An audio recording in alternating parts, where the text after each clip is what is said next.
I've got another question here from Shelley. If hours were reduced and pay was reduced over the COVID period, what is the redundancy payout calculated on? This is a really good question, Shelley, and it all depends on how the hours were reduced over the COVID period. There's two ways I've seen this done. The most common way I've seen this done is the employer has essentially had a kind of handshake agreement, if you like, or not even necessarily a handshake agreement. They've just said, these are the new hours that you will do during the COVID period. And there's been some sort of, I guess, loose acceptance of those things. So in terms of Section 789, what Section 789 is Section 789 is actually the JobKeeper enabled powers that the Fair Work Act gives employers to reduce employees' hours. Now, this only applies if you're eligible for JobKeeper. If you're not eligible for JobKeeper, and if this employee specifically is not nominated for JobKeeper, you do not have the powers under Section 789 to use. Now, under Section 789, you can reduce an employee's hours, and that doesn't necessarily need to be with agreement. Well, it's actually, in fact, sorry, I'll go one step further than that. You can reduce an employee's hours without agreement. So in the normal course of events, you can't go to a full-time employee and say, we're reducing your hours to 3 days a week. That's a unilateral variation of the employment terms. So in those sorts of situations, that can trigger potentially termination and or unfair dismissal. But in this Section 789 COVID circumstance, an employer can actually reduce those hours without getting agreement from their employees. So if that's the basis upon which those hours have been reduced, then the redundancy payout is still calculated on the full-time or the hours that were in place prior to that direction being given. There is an alternative way that hours have been reduced over the COVID period, and some employers have done what I would call a reduction of hours by agreement. And it depends whether this agreement was a temporary agreement or a permanent agreement.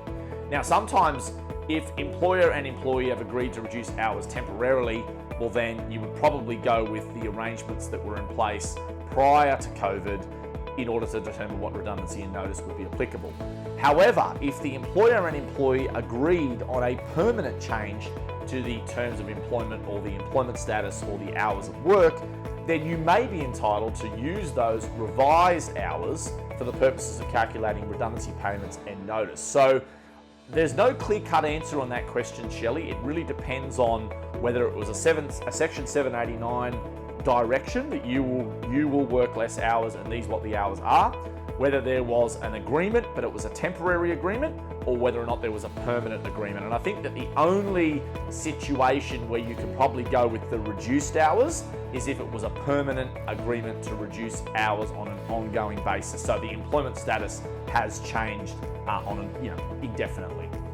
So I hope that's answered your question. We have put together this, what we call a limited time restructure package for anyone who's looking at undertaking a restructure. And that would offer the following services as part of the restructure package: that we would provide you with a restructuring and redundancy plan. We provide you with advice on the payments and the related obligations. We give you the initial meeting plan, the initial consultation letter. We would give you advice about the alternative jobs and selection criteria if it's applicable. We give you advice on the further consultation discussions, the final meeting plan, the final meeting and the discussions and letters around those things. We can organise for you outplacement in EAP, and we can give you a discount for the Fair Work Commission proceedings should you need us to represent you, should any matters go before the Commission. For any clients with 1 to 3 redundancies or 1 to 3 employees in that restructure, costs $1,500 plus GST. It's a limited time offer that we're offering only for the purposes of this because we come to the end of JobKeeper. We don't normally offer this as a one-off service. We do have it included in all of our support packages for clients, which are essential support, performance and risk, and HR managers. For any clients that are interested in ongoing support arrangements, they are included free of charge as part of those support packages. So if anyone's interested in those things, please get in touch with us at ondemandhr.com.au, and we can talk you through either a limited time restructuring service or assisting you on an ongoing basis with this being at no extra cost for you as part of a monthly support.